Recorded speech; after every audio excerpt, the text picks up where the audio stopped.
Queridos, paz do Senhor, é um grande prazer estar com vocês, principalmente para falar de Escola Bíblica Dominical. Hoje nós vamos falar da aula número 7. Eu quero iniciar compartilhando com os meus amigos e amigas um grande abraço. É uma discussão muito boa para se falar aqui hoje, que é aqueles temas polêmicos que nós vamos continuar até a aula de número 8, e é preciso entender isso aqui. É só você ouvir a nossa vinheta e eu vou voltar falando sobre salvação pela graça. É um break rapidinho e eu já volto.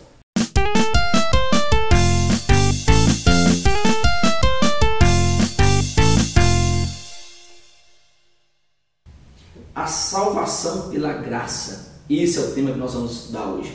Como é bom nos reunir para falar sobre salvação. Nós somos da EBP em Foco, Escola Bíblica de Professores em Foco, aqui da ADTO, Assembleia de Deus, Ministério de Teófilo Otoni, bem próximo aqui de Valadares e Belo Horizonte.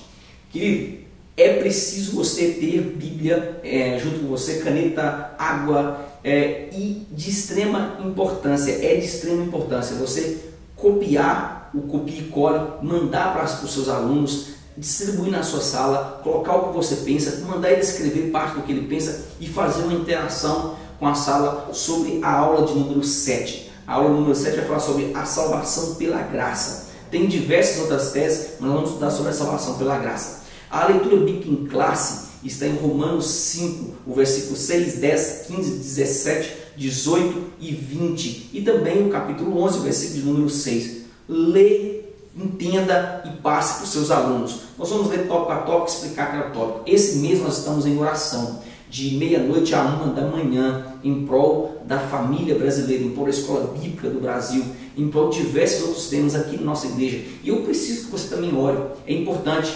Deus tem que nos dar uma escola abençoada, uma escola bíblica abençoada, para que pessoas se convertam na escola bíblica dominical, para que pessoas tenham interesse. As pessoas não estão tendo mais interesse de acordar no domingo de manhã, pela manhã, e vir para a escola bíblica dominical para ouvir a palavra de Deus. É importante a oração, é importante o jejum, para que Deus traga pessoas para ouvir a sua palavra. A introdução, nessa revista, você vai falar que será preciso explicar aqui, nesse início, nessa introdução, que as leis, os cerimoniais, foram criados para o povo que tinha a promessa de uma nova terra. Isso é interessante você falar isso.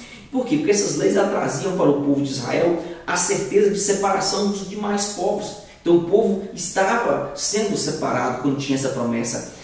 Aqui você precisa explicar que eles tinham a certeza de que eles eram a escolha de Deus, e quem tinha essa lei, quem tinha o que nós chamamos de Torá, ou mitzvot, mandamentos, tinha a certeza de que Deus iria os guardar, e iria guardar quem as cumprisse, quem as tivesse aqui arraigado nas leis, quem estivesse vivenciando essas leis. Porém aqui o povo em um todo as colocou acima de quem as criou. O povo coloca a lei acima de quem as tinha criado, tornando-as um meio de adoração e não de um cumprimento aqui para a separação de um povo a Deus.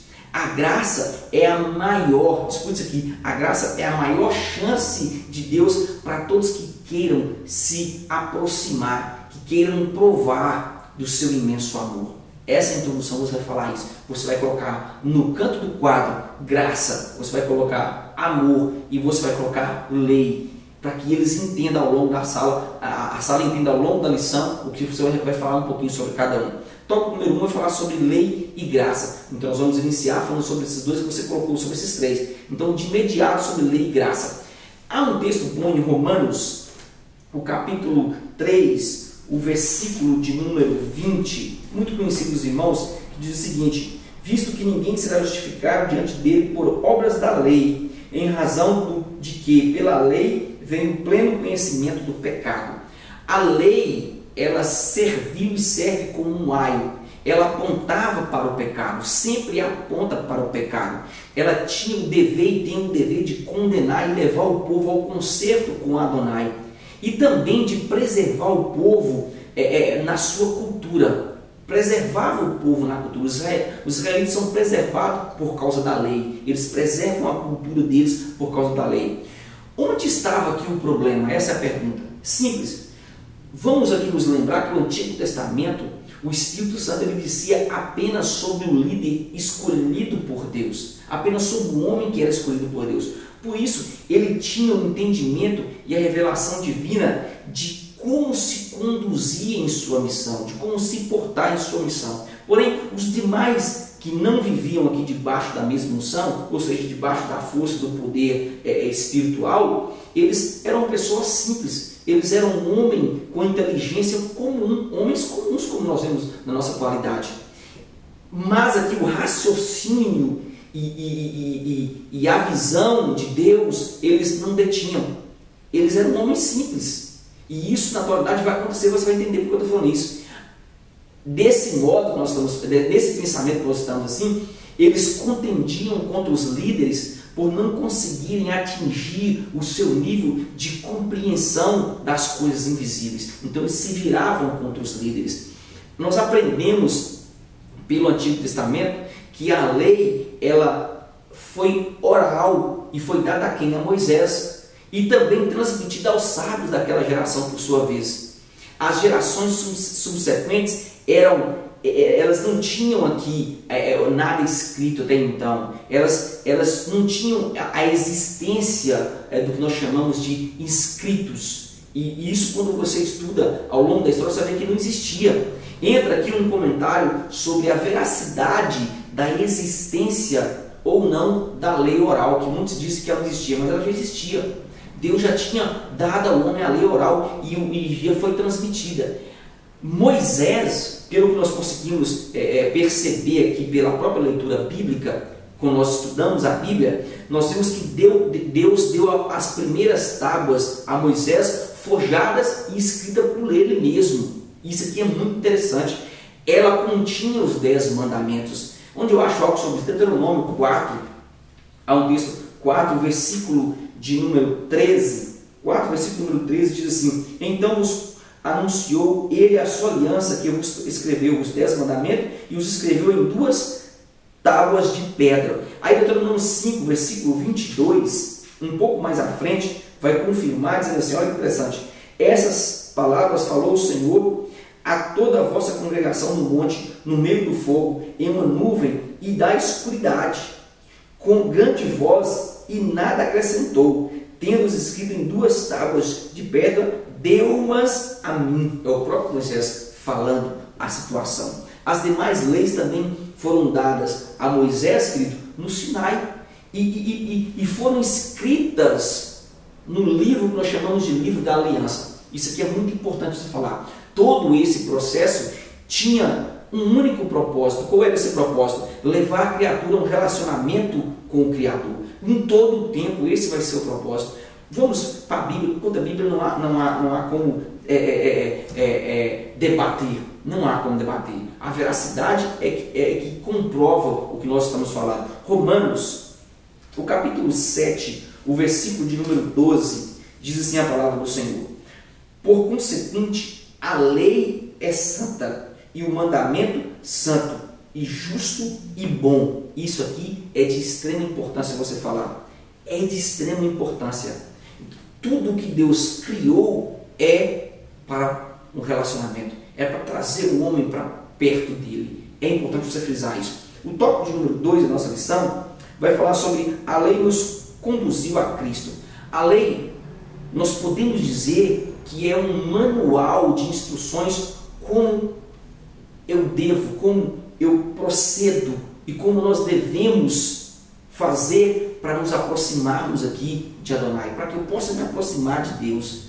Mas a dificuldade, ela trazia muita dificuldade, a lei trazia consigo muitos problemas. E aqui para nós, se nós podemos rasgar o verbo na sala de aula, nós tínhamos e nós vimos, quando nós estudamos o Antigo Testamento, a impossibilidade do homem alcançar esse relacionamento através da lei. Era praticamente impossível. Desde os 613 mandamentos, como também as 10 mitzvot, nós vamos entender que ambas, tanto os 613 como os 10, mostravam o quanto o homem estava distante de Adonai, o quanto o homem tinha se afastado de Adonai por causa do pecado. Somente a graça, querida, ela revelaria o que representaria, o que representa o amor de Deus através de Jesus. Somente a graça. A pergunta nesse tópico aqui, ela sempre vai ficar ecoando em nosso pensamento: por que Deus, raciocina comigo, por que Deus já não trouxe a graça se o plano era salvar o homem? A gente não pergunta isso de vez em quando, eu fico me perguntando às vezes lá em casa sobre isso. É simples, querido. Se a graça já não é valorizada pelo homem, mesmo sabendo da dificuldade que era com a lei, imagine se a graça fosse dada desde o início. Imagina se desde o início houvesse a graça. Há um texto muito bom em Efésios 2, o versículo de número 8. Olha o que diz esse texto. Diz assim: porque pela graça sois salvos, mediante a fé, e isso não vem de vós, é dom de Deus. Quando eu falo sobre a graça como um dom de Deus, nós vamos entender que o homem ele tem que buscar os demais dons, ele tem que estar anexado a esse dom de receber, porque senão ele vai querer fazer algo para pagar a graça, e a graça é impagável. Se existe essa palavra, eu sei que não existe, mas não podemos pagar a graça, somente Jesus. O tópico de número 3, ele vai falar sobre a graça revelada que a lei é imperfeita. A graça revela que a lei é imperfeita. Nós podemos afirmar aqui que a graça é maior que a lei. Nós podemos afirmar, pois a lei, ela custou o sacrifício do homem ao subir na montanha. Olha que interessante isso aqui, para escrevê-la. Ela custou também a vida do animal inocente para livrar o homem temporariamente do pecado. É interessante que a lei, ela apontava e ela aponta e ela estrutura a comunidade contra o caos que poderia se estabelecer. Mas a graça, querido, ela por sua vez, ela é maior, ela se torna maior, pois ela envolveu aqui o sacrifício do filho primogênito de Adonai. Não aqui temporariamente, mas para a eternidade. Ela revelou o Deus Todo-Poderoso, diferente do Antigo Testamento, em que os homens eles não tinham acesso aqui direto ao Pai. Há um texto muito bom em João, o capítulo 1, o versículo de número 17. João 1, 17, olha o que diz esse texto, diz assim, João 1, 17: porque a lei foi dada por intermédio de Moisés, a graça e a verdade vieram por meio de Jesus Cristo. Ninguém jamais viu a Deus, o Deus unigênito que está no seio do Pai, a quem o revelou. É magnífico esse texto, é magnífico. Você precisa entender esse texto. Deus se revelou através da graça para o homem. Diversas outras revelações, mas a mais importante foi a vinda de seu Filho. O tópico de número 2 ele fala sobre o favor imerecido de Deus. Graça é a concessão da bondade de alguém que não tinha direito. Nós resumimos em favor merecido e merecido, mas é importante você lembrar que a graça é a concessão da bondade a alguém que não tinha direito. Nós não tínhamos direito à vida eterna, nós não tínhamos, mas Deus aqui entregou o seu Filho Jesus e nos concedeu, nos trazendo o que nós chamamos de graça. No grego é chamado de charis ou charis. A palavra traduzida por graça envolve muitos sentidos, como graciosidade, atrativos, favor, cuidado ou ajuda graciosa ou boa vontade. O texto de Atos 11, versículo 2 fala sobre isso, Romanos 3, 24 fala sobre isso, Gálatas 1, 15 fala sobre isso. Nós precisamos diferenciar aqui nesse tópico o sentido pleno da graça como um favor de Deus e não um pressuposto, querido, para continuar pecando. Por quê? Porque a graça, ela superabundou onde tinha se estabelecido o pecado e não para quem continua no estado de pecado consciente. É o que nós vamos estudar no próximo tópico. Tem que diferenciar isso aqui. O tópico de número 2, do item 2, nós vamos falar sobre esse tema, fala sobre fé e graça. E dentro desse tópico, você vai falar que a prova que a graça não é um pressuposto para pecar, já emendando aqui, é justamente a minha fé na vinda do Filho de Deus em glória para a salvação de todos quantos vivem a boa nova de Cristo. Então eu preciso ter fé, eu preciso me envolver, Essa perícope que nós estamos falando aqui me faz entender que tanto a fé como a graça, elas operam juntas, pois é impossível alguém ter fé sem acreditar na graça de Deus. Como a pessoa fala que ela está em pecado e não tem fé de que ela será salva? Isso é interessante. Hebreus, eu gosto de discutir esses temas para a gente entrar no pensamento mais profundo. Hebreus 11, o versículo número 6, diz assim: de fato, sem fé é impossível agradar a Deus, porquanto é necessário que aquele que se aproxima de Deus creia que Ele existe e se torna agradável dos que os buscam. Logo, eu preciso ter fé de que Ele vai me salvar, e para ser salvo eu preciso estar no estado de justificação, eu preciso estar no estado de separação, eu preciso me envolver e dedicar ao Evangelho. Não é pagamento, não, é entender que é um processo de santificação, justificação, e essa separação é para que eu tenha um encontro, porque eu sou a noiva, eu sou a igreja, diferente dos judeus. Isso deve ser falado em sala de aula. Dando prosseguimento aqui no tópico número 3 do item 2, vai falar sobre a graça não é salvo-conduto para pecar. Nesse tópico, você vai entender comigo aqui que ao examinar a graça por meio da fé, quando eu examino a graça por meio da fé, eu entendo que o estado de pecado que habita em mim, por intermédio de Adão, isso aqui é interessante, me leva a viver em constante apego à misericórdia do Senhor. A misericórdia do Senhor.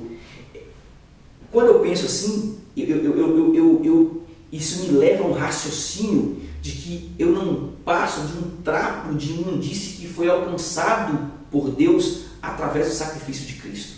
Olha que interessante. Isso me faz aproximar. Isso me leva mais perto dele, me faz dependente do seu amor, acima de tudo, me leva à consagração para um encontro que breve acontecerá. É isso que eu preciso entender, eu preciso ter fé para esse acontecimento. Há um texto muito bom em Isaías, olha que texto magnífico. Os irmãos já conhecem esse texto de cor salteado. Isaías, o capítulo 64, o versículo de número 6, 64, versículo número 6 diz assim: mas todos nós somos como o imundo, e todas as nossas justiças como o trapo de imundície. Todos nós murchamos como a folha, e as nossas iniquidades como um vento nos arrebatam. Olha, querido, esse texto é magnífico porque ele não traz consigo promessa, mas me faz refletir o quanto eu estava longe, o quanto o povo é perdido, o quanto o estado é deplorável. É isso que deve ser refletido nesse tópico número 3. Já o tópico número 3, que fala sobre o escândalo da graça, e eu acho interessante esse tema. Há um texto muito bom para ser discutido em sala. É excelente esse texto. Quando eu deparo com esses textos assim mirabolantes, eu entendo que Cristo ele tem uma forma de falar com cada um em especial. Abra comigo Colossenses, o capítulo 2, o versículo 13 e 14, diz assim: e a vós outros que estáveis mortos pelas vossas transgressões e pelas incircuncisões da vossa carne, vos deu vida juntamente com ele, perdoando todos os nossos delitos. 14. Tendo cancelado o escrito de dívida que era contra nós e que constava de ordenanças, o qual nos era prejudicial, removeu inteiramente, encravando-o na cruz. Olha, por que a graça se torna um escândalo no olhar humano? Você já parou para pensar nisso? Por que ela se torna um escândalo ao olhar humano? Querido, porque o olhar humano não consegue entender como alguém que amou tanto, sofreu tanto, ainda não é compreendido pelo ser amado. O olhar humano não consegue entender isso. Quando nós somos arremessados à lei, ou seja, quando nós voltamos à lei, somos separados de Deus. Quando somos abraçados pela graça, nós estamos em um estado aqui de adoção. Antes separados pela lei, dignos de morte, agora feitos filhos, feitos herdeiros de um reino eterno por intermédio do amor. Isso é muito profundo. Eu estava separado e através da graça eu sou aproximado. Eu tenho uma herança agora por causa de Jesus. O tópico de número 2, do item 3, fala sobre a divina graça incompreendida. É uma sequência que você pode ver que um assunto chama o outro. O tópico número 2, você vai falar que em cada era ou em cada tempo, as pessoas não entendem a atitude de Deus através do favor imerecido, através da graça. Na época de Paulo, uns diziam que era liberdade para pecar, outros indignos de receber tamanho amor. Em nossa era, como nós enxergamos a graça? Como você enxerga a graça? Como o seu aluno enxerga a graça? Querido, muitos nesse tempo, eles continuam pecando e escorando na graça, fazendo dela uma total desgraça. E aqui eu queria que você entendesse o que é desgraça. Perda das boas graças que se desfruta junto a alguém. É um desfavor, é um desligamento. Já outros em nosso tempo confundem a graça e dizem que é necessário pagarmos alguma coisa por tamanho amor. É por isso que nós vemos corrente do Vale do Sal, corrente do descarrego, caneta ungida, nós vamos ver vassoura ungida, Vale do Sal, água, tantas outras coisas. Por quê? Porque eles acham que é necessário ser pago. Outro grupo diz que a graça de Deus é para os eleitos e os demais são excluídos desse favor. Quanta ignorância em nosso tempo, quanta ignorância em pensar que esse favor imerecido nós não somos dignos de chegar até Ele. Eu preciso entender que esse favor imerecido realmente eu não sou digno, mas o Filho de Deus me fez digno e é por isso que eu tenho acesso. É por ser um favor imerecido, uma concessão do que eu não merecia, que eu hoje estou em pleno conhecimento do que é graça. É importantíssimo falar sobre isso. O tópico número 3 vai falar assim: se deixar presentear pela graça. Querido, quando nos permitimos ser abraçados pela graça, entendemos que não há nada que possamos fazer para pagar o amor de Deus em nosso favor. A graça, quando absorvida, quando eu absorvo a graça, ela me faz e ela também me leva a um pensamento de que eu estava em completo pecado, mas eu fui abraçado por quem? Por Cristo. E isso me faz ressuscitar com aquele que morreu e ressuscitou e é o Redentor.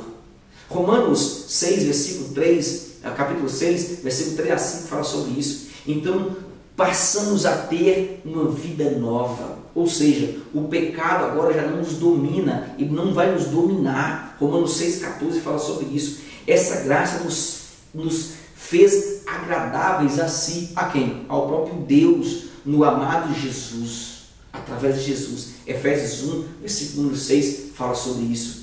Não nos tornamos aqui agradáveis a Deus por nossos méritos, mas pela graça de Jesus. O nosso Salvador nos fez agradáveis ao Pai. Isso aqui é importante falar sobre isso. Nós não nos tornamos agradáveis a Deus porque eu sou bonito, porque eu prego bem, porque eu canto bem. Não. Por causa dele. É por causa dele. Por tal motivo, não existem diferentes aqui graduações do amor de Deus pelos homens, como muitos estão pregando aí, que são eleitos. Não. Entenda isso. Deus, Ele não vai aqui graduar ninguém. Não. O Senhor, Ele nos ama igualmente e profundamente e extraordinariamente por causa de Cristo. Isso aqui é magnífico, querido. É magnífico. Ele nos ama por causa de Cristo. O mais fraco aqui dos discípulos é tão agradável a Deus como aquele que é o mais espiritual.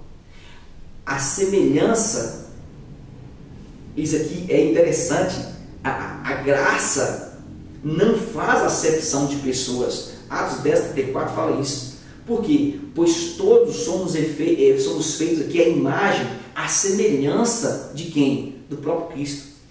E nós podemos enxergar o amor de Deus em tudo o que foi criado por Ele nesse mundo. Logo, isso aqui é importante você falar, nós nos tornamos indesculpáveis por não crer em suas obras. Nós somos indesculpáveis por não crer em tudo que está à nossa volta. O homem não vai poder chegar diante de Deus e dizer assim: Senhor, eu não conhecia a tua graça. Não existe isso. Tudo mostra a graça de Deus. A criação mostra a graça de Deus. É o que nós chamamos, querido, é o que nós chamamos de graça revelada. Graça. É interessante que a divisão da graça, nós vamos ver nas próximas aulas, vai nos mostrar o quanto nós não podemos nos colocar diante de Deus como desculpáveis, com desculpas. Não. Há um texto muito bom sobre isso. Vamos continuar aqui em Romanos. Romanos, o capítulo 1, o versículo 18 e 20, diz assim: a ira de Deus se revelou do céu contra toda impiedade e perversão dos homens que detêm a verdade pela injustiça. Aí o 19 vai dizer: porquanto o que Deus se pôde conhecer é manifesto entre eles, porque Deus lhes manifestou. Versículo 20: porque os atributos invisíveis de Deus, assim o seu eterno poder, como também a sua própria divindade, claramente se reconhece desde o princípio do mundo, sendo percebidos por meio das coisas que foram criadas. Tais homens são, por isso, indesculpáveis. Nós precisamos pregar para todos que estão aí que o homem se torna indesculpável diante de Deus. Porque eu nunca ouvi falar de Jesus. Querido, não. A natureza mostra. Tudo à nossa volta mostra o quanto Deus é detalhista e tudo que Ele criou colabora para que o homem permaneça, usufruindo dos bens que Ele criou. Nós não podemos nunca dizer às pessoas que elas não enxergam Deus, porque em tudo nós enxergamos o nosso Criador. Em tudo, em detalhes. Espero que essa aula seja rica. Espero que as pessoas entendam o propósito dessa aula, dessa revista.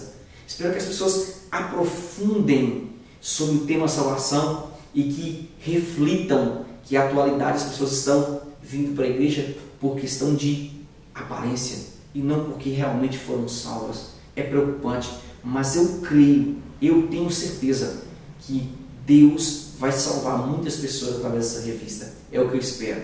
E a Shalom e até a próxima pré-aula. Grande abraço do coração.